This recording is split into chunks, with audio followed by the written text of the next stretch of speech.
지닌 것도 아낌없이 드리리다. 주의 몸에 지닌 것도 아낌없이 드리리다.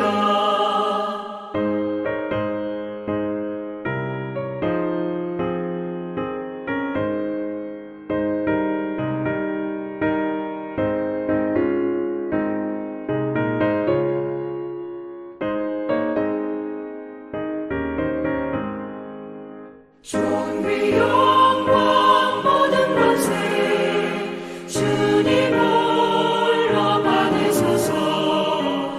멸시천대 십자가는 제가 지고 가오리다. 이름 없이 빛도 없이 감사하며 섬기리다. 이름 없이 빛도 없이 감사하며 섬기리다. 아멘.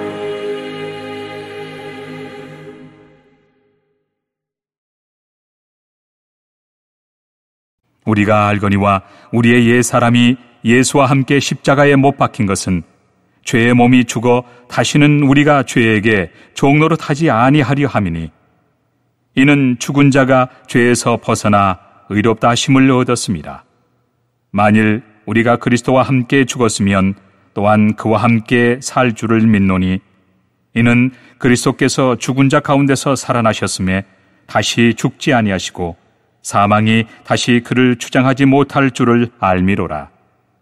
그가 죽으심은 죄에 대하여 단번에 죽으심이요 그가 살아계심은 하나님께 대하여 살아계심이니, 이와 같이 너희도 너희 자신을 죄에 대하여는 죽은 자요 그리스도 예수 안에서 하나님께 대하여는 살아있는 자로 여길지어다. 4월 3일 목요일입니다. 오늘은 참된 사랑을 거스르는 죄, 자기 연민에 대해서 말씀을 함께 묵상하겠습니다. 오늘 본문은 로마서 6장 6절에서 11절까지 말씀입니다.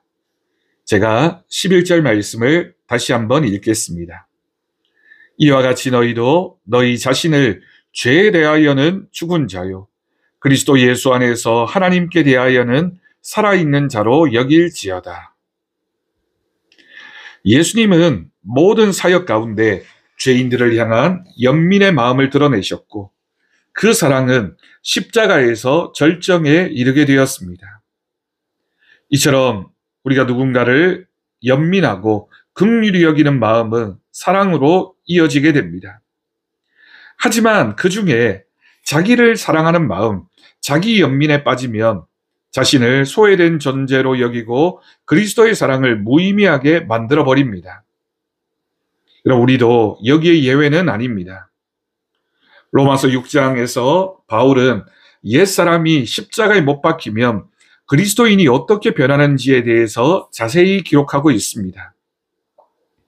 로마서 6장 7절 말씀에서 죄에서 해방되고, 8절 말씀에서 그리스도와 함께 살리라 믿게 되고, 9절 말씀에서는 사망이 다시 지배하지 못함을 알게 되고, 11절 말씀에서 하나님을 위해 살게 된다라고 말합니다. 자기 연민에 빠져있던 사람도 십자가로 변화되면 죄와 사망에서 해방되어 온전한 생명을 얻게 되고 그리스도의 참된 사랑을 회복할 수 있게 되는 것입니다. 그러니 자기 연민은 자기를 불쌍히 여기는 마음이며, 또한 예수님의 사랑으로부터 빗겨나 있는 스스로를 생각하는 마음입니다. 하나님께서는 우리가 이렇게 변화되어져서 자기 연민이 아니라 하나님의 공의를 위해 자신을 드리기를 원하십니다. 지금도 십자가에서 이루신 주님의 사랑을 잊어버리고 자기 연민에 빠질 때가 있습니까? 우리의 시선을 오직 그리스도께 돌리고 그분을 통해 베푸신 하나님의 한없는 사랑을 바라봅시다. 성령 안에서 주어지는 하나님의 선하심을 맛보며 화목제물이 되신 예수 그리스도를 닮아가도록 기도할 수 있기를 바랍니다. 오늘 묵상을 위한 질문입니다. 내 헌신에 비해 인정받지 못한다는 게 우울했던 적은 혹시 없습니까? 오늘 함께할 기도의 제목입니다. 사랑의 하나님, 우리가 마음의 비참함에 갇혀 지내지 않도록 도와주옵소서. 오늘의 실천입니다. 내가 사랑으로 섬길 분이 주위에 있는지 한번 살펴봅시다.